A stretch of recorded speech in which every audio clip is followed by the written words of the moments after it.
Hello, welcome to another video of our channel.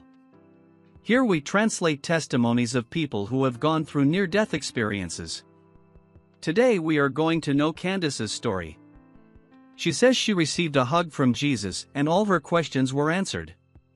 If you are not already subscribed to the channel, subscribe now.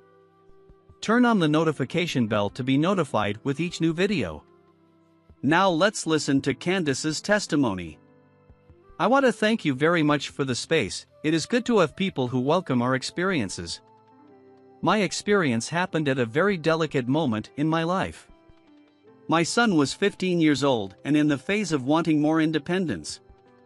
I was very distressed because he was hanging around with a gang who liked to drink, some used drugs and were always going to parties. I never wanted to be a repressive mother, so I was trying to deal with it as best I could. In addition to dealing with my son, my marriage was not going well. My son's father and I were arguing daily, anything was cause for a fight. It seems that all the charm of dating had turned to heartache and resentment. There were two situations that I didn't know how to solve. This was making me very unhappy. I started to have insomnia and during the day I was tired and indisposed. One day my son asked to go to a colleague's birthday, which would be on Saturday. The house was in the same neighborhood, but I was thinking it best not to let him go. So he brought 3 colleagues to talk to me. They said they would bring him home before 2 a.m. They also said that the boy's father would be in the house. After a lot of insistence, I ended up leaving. At 1:30 a.m. a car stopped in front of the house. It was your colleague's father. He was helping my son to walk. He was completely drunk and had a cut above his eye. The man explained that he had had too much to drink and ended up talking some bullshit, so he got into trouble. The next day he explained that he had offended another boy and when he turned his back he was pushed and hit his forehead on a stone in the garden. This filled me with anguish. I went to talk to his father and we ended up fighting badly. He felt he had to let our son experience these things. I just wanted him to talk, as a father, and give him some advice. The next night was a torment. I couldn't sleep a wink. I kept replaying in my mind everything that happened. And all the conversations with my husband came back to my memory.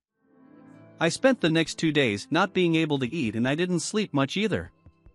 On the 3rd day, I went out to buy some fruit. I wasn't feeling well, but I thought a little air would make me feel better.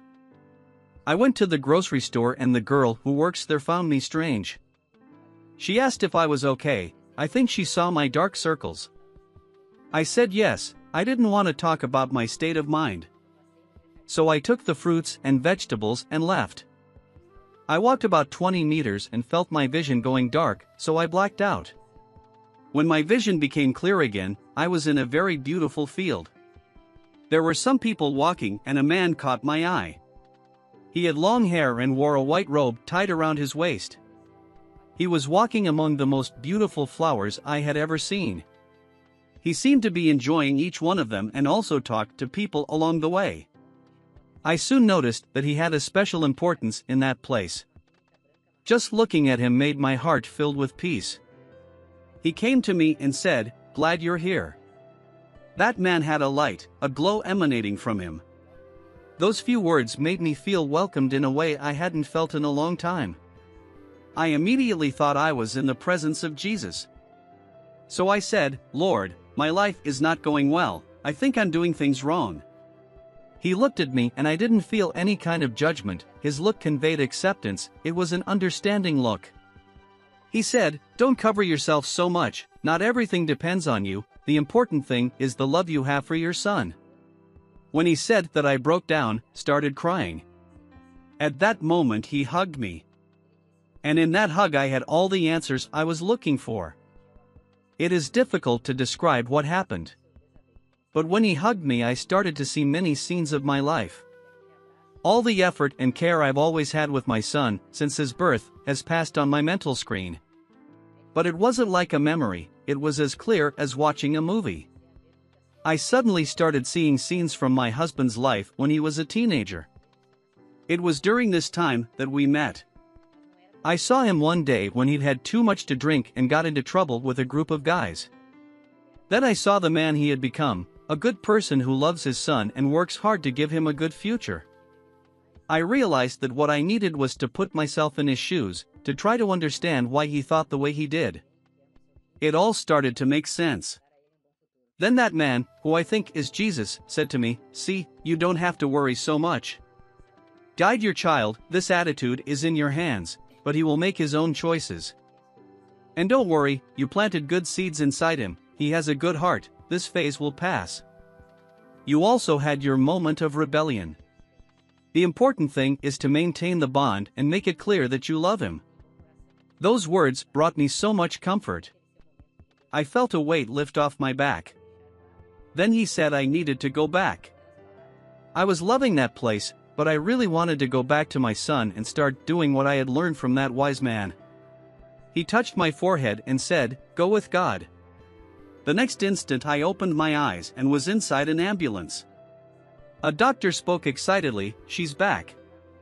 I was hospitalized until the next day. I was dehydrated and weak, so I passed out and hit my head. The market girl had been worried about me, so she went to the door and saw me lying on the floor. She called the ambulance. Well, I came back transformed. I had a long conversation with my son, I opened my heart and he opened his heart. About the relationship with my husband, I took the first step towards our understanding. We were about to throw away a beautiful story built up from our teenage years. When he noticed that I was being more understanding of his point of view, his attitude towards me totally changed. So we decided to start over. We started to set aside time every weekend so we could hang out, talk, and rekindle our admiration for each other. For all that, I can only thank the near-death experience. That man's words and welcome changed my life. So, what did you think of this testimony? Leave your impressions in the comments. Don't forget to subscribe to the channel. Let's bring more people the hope that there is life beyond what the eyes can see.